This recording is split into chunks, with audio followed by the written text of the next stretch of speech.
గోధుమ దోశ.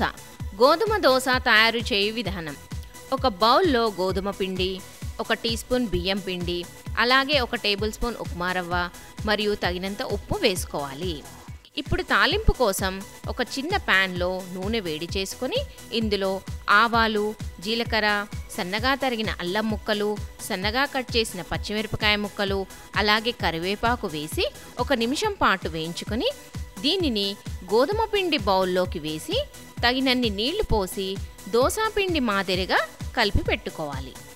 ఇప్పుడు దోస పెనంను వేడి చేసి దానిపై దోస బ్యాటర్ను గరిటెతో పోసి మంచిగా స్ప్రెడ్ చేసుకొని అవసరం అనుకుంటే కొంచెం నూనె వేసి 2 వైపులా మంచిగా కాల్చుకోవాలి.